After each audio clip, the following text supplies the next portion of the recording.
Let us welcome Dana as she presents her speech, Crickets.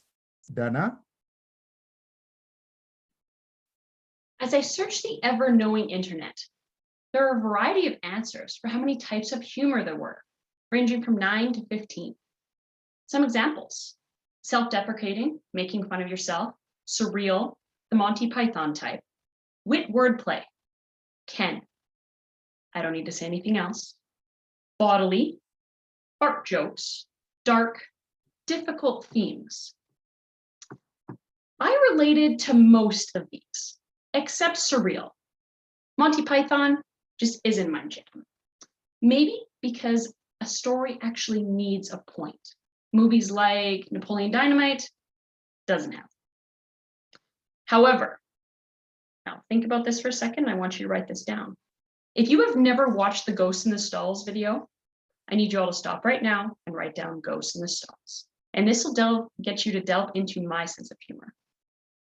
So in the next few minutes, you'll gain more insight into my sense of humor. Now, when I think back to these stories, I need you to understand a few things about me. As a 21-year-old, I was very naive. I was literally that person that just believed that you could make a difference in the world. Nearly like the lines from Miss Congeniality where all the contestants say, "World peace, I want world peace." Now I get it. I was literally that girl of policing. I wanted to be a hero and solve the world's problems. I vividly remember my first day after being sworn in as an officer, meeting the HR lady and filling out the paperwork. Who do you want your pension to go to when you die? What? First of all, I was painfully single with very few responsibilities. And prior to that moment, I hadn't really thought of dying much. But here I was, and this was just the beginning.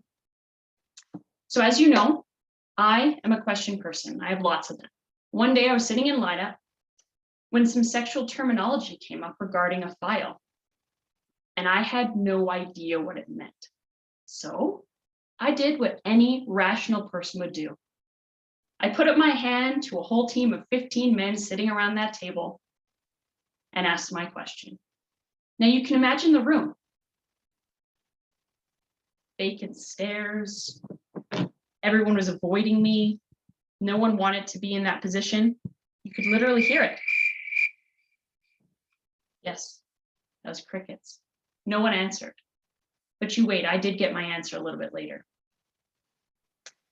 So about a year later, I was working downtown and I was dispatched to an alarm call near the Craig when an indecent acts call came over the radio, close to my location, meaning normally I would take that. So before I could cue my mic, my teammate got on the radio and said, "Why don't you send Dana? She doesn't have any experience with that yet."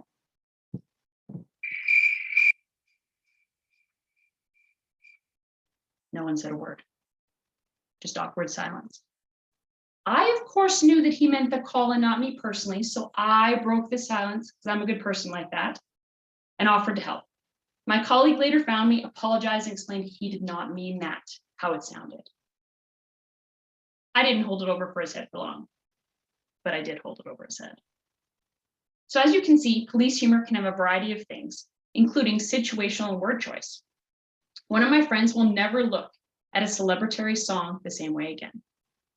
Police officers are often called to sudden deaths because the average person doesn't know what to do when a loved one passes away at home. And I'm going to say a side note, my obvious talk is about humor, and obviously we listened to one that was very important about grief. And by no means is anything that I'm saying here has anything to do with that.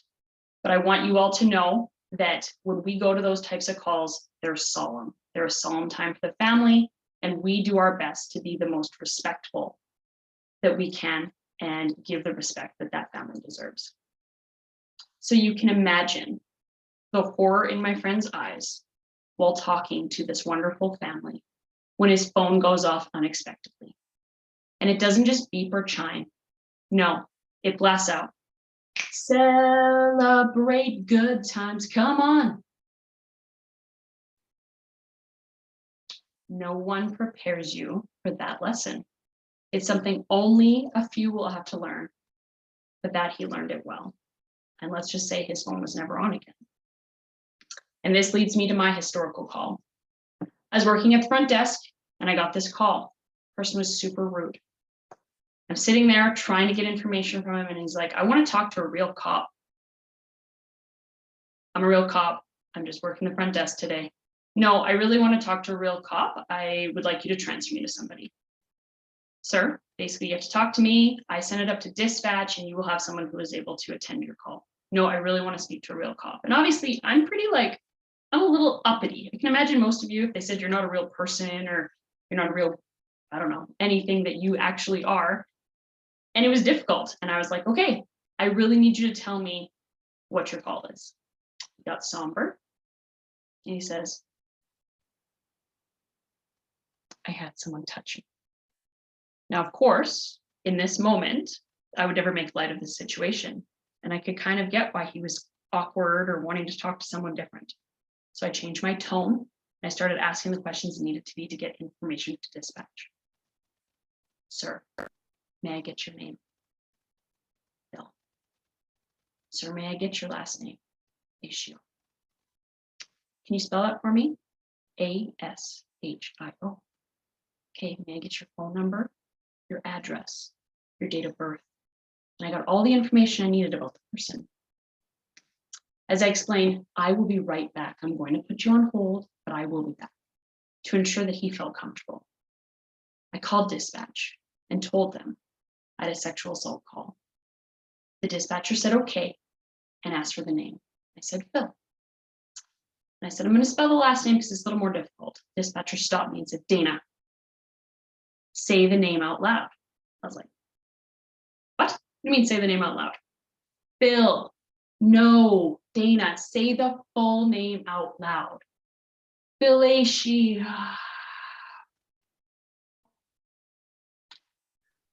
I realized the wordplay and had enough knowledge to know that this was in fact a prank. Who was it? I ran back to our patrols area and I found my friend hiding behind a desk, busting a gut. The point of these stories is there is humor, dark, bodily, or just plain random in our everyday lives. These stories of embarrassment or poor word choice can bring a laugh to ourselves or someone else. I hope you guys can all look at your experiences and find humor and remember that one day they will give you one heck of a laugh. May your day and week be full of excitement. And I hope that we can all find ways to celebrate good times. Oh yeah. Back to you, Toastmaster.